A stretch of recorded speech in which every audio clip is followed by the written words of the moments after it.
الرحيم. اللهم صل وسلم وزد وبارك على سيدنا محمد وعلى اله وصحبه وسلم اجمعين. ازيكم جميعا، عاملين ايه؟ يا رب تكونوا بخير. كل سنه وانتم طيبين، رمضان كريم عليكم يا رب ان شاء الله. لو نعرف مع بعض احنا عملنا صينيه الفته الجميله دي ازاي. يلا معانا ندخلوا كده الفيديو وتابعوه للاخر واعملوا لايك للفيديو واشتركوا في القناه وفعلوا الجرس، ويلا بينا نبدا كده. بسم الله. دلوقتي انا حطيت اللحمه اهي. لما اللحمه بتاعتي غلت شوحتها زي ما قلت لكم بمعلقه سمنه وحبهان وورق لورا، وشوحت فيهم وحطيت لهم جزر واحده جزر وواحده بصل وجزر، وحطيت كمان واحده طماطم وسبتهم لحد ما يغلوا. ما هو هبتدي ان انا اشيل الريم بتاع اللي بتظهر على الوش ده خالص اهو. هدي النار شويه كده لحسن تغلي جامد. انا مش عارفه بصراحه، يعني الفيديو بتاع تشويح اللحمه انا عملته بس الظاهر ان هو اتمسح. لو ما عرفتش ارجعه لكم تاني يبقى ده كل اللي انا عملته. انا شوحتها زي ما قلت لكم مع الحبهان والورق اللورا والطماطم والجزر والبصل، وحطيت اللحمه لحد ما اتشوحت وحطيت عليها الميه لحد ما غلت، وهسيبها تتسلق. ما احطلهاش الوقت الملح الا بعد، يعني قبل ما تستوي بربع ساعه هبتدي اضيف لها الملح. هغطيها كده وههدي النار عليها عشان ما تطفش، وهسيبها لحد ما تستوى. ونبتدي معاها بقى هنعمل لها شويه رز ابيض بالسمنه كده، حاجه تحفه كده من الاخر ان شاء الله تعجبكم باذن الله. يا ريت تجربوا الوصفه دي، طريقه الفته دي، وعرفوني كده رايكم فيها ايه في التعليقات. احط كده معلقه سمنه، وهحط عليها برده معلقه زيت كده،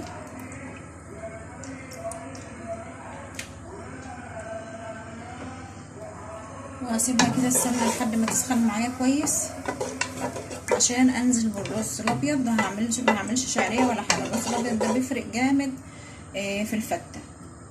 اللحمه بتاعتي على النار اهي بتغلي، غسلها كويس قوي اهو. هنزل بيه على السمنه والزيت كده،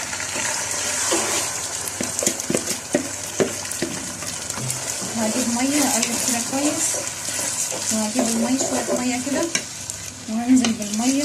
ما كترش، انا عايزه الرز بتاعي يكون ابيض مفلفل كده، مش عايزاه يكون سايح.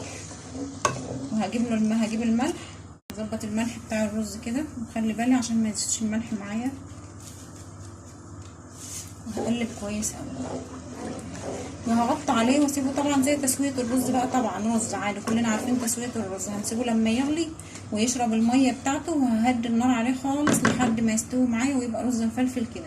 بعد ما خلصنا الرز يخلص الرز هوريهولكم ونعمل مع بعض الصلصه بتاعتي. دلوقتي اللحمه بتاعتي على النار اهي بتكمل السلق بتاعها، والرز بتاعي برضو على النار، على العين التانية على نار واطيه، على نار هاديه خالص. انا سبته لما نشف وهديت عليه النار خالص. هنبدا مع بعض كده نعمل الصلصه بقى بتاعت الفته. والله يا جماعه ان شاء الله شويه فته يعني عجبوكم، او يا ريت تجربوهم في الصيام كده وتدعوا لي دعوه حلوه كده ان شاء الله. بتاعي اهو سخن لان الحله كانت سخنه. هنزل بالثوم، شويه ثوم حلوين كده، وهقلب. هيدخل في يعني هيبتدي ان هو يحمر كده. هنزل بشويه كزبره ناشفه، شويه حلوين كده برضه، يعني معلقه كبيره بس مش مليانه قوي. وهسيبهم على النار لحد ما يحمروا مع بعض وريحتهم تطلع كده. الصلصه دول بتحطوا على وش الفته كده، بيدوها طعم وريحه، يعني بيحولوها بصراحه تحويل تاني خالص في الطعم وفي الريحه وفي طعم اللحمه وفي كل حاجه. هقلب كده كويس طعمه هيحمر اهو معايا. انا عليت النار شويه عشان يحمر الثوم بسرعه. هكون مجهزه معايا هنا شويه خل علشان ساعه ما يبتدي يدخل في الحمار زي ما انتم شايفين كده. هنزل عليهم بالخل زي ما انتم شايفين. هنزل بقى الخل،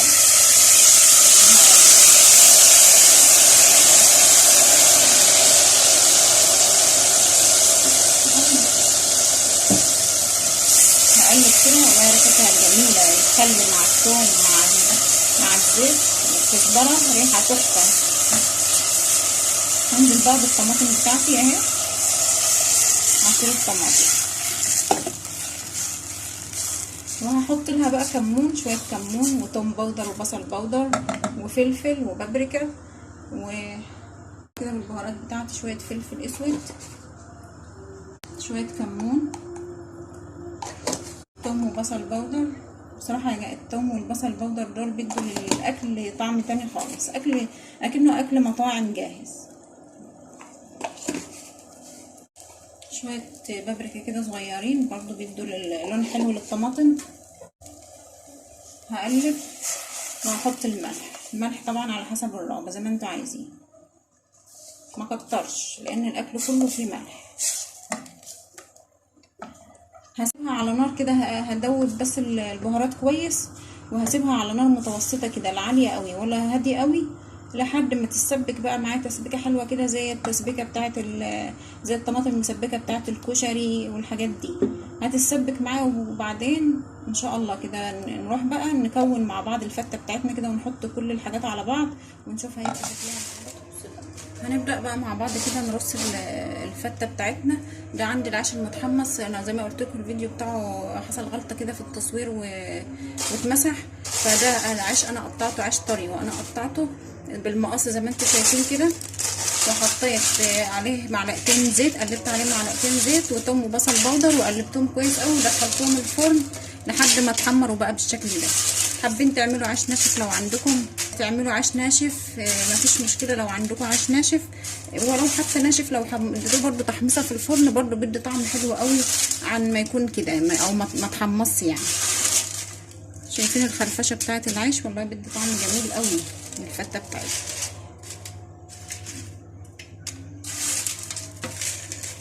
هرص كده وبعدين هحط الرز بتاعي. شايفين الرز الابيض اللي انا عملته بالسمنه طالع مفلفل وجميل ازاي.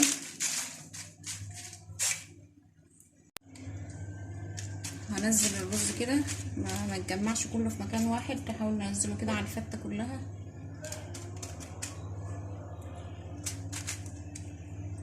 طبعا ايدينا نظيفه، لما نكون في المطبخ ايدينا نظيفه ومغسوله وبنستعملها عادي، مفيش اي مشاكل. اللي حابب يلبس جوانتي براحته مفيش مشكله. شايفين الرز بتاعنا طالع مفلفل وجميل ازاي، مش معجن ولا ملزق ولا اي حاجه زي ما انتم شايفين كده.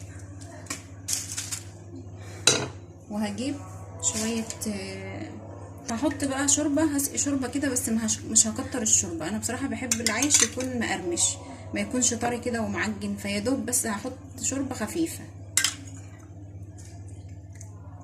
بالشكل ده كده.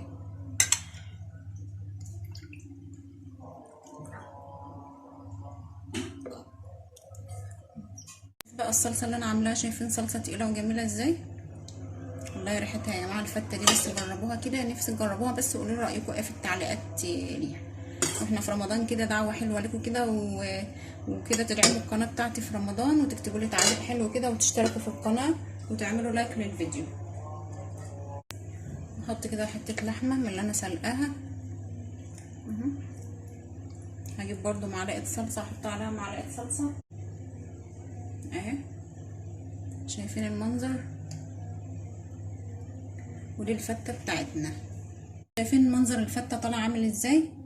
طعم جميل والله، تحفه يا جماعه، تعجبكم قوي وريحتها حلوه قوي قوي، وان شاء الله تعجبكم باذن الله. ما تنسوش بقى اللايك، ما تنسوش تقولوا رايكم ايه فيها، وتجربوها، لازم تجربوها والله. لو على ربع كيلو لحمه يعني ما فيش، هي تتاكل لوحدها من غير لحمه بالشوربه بس.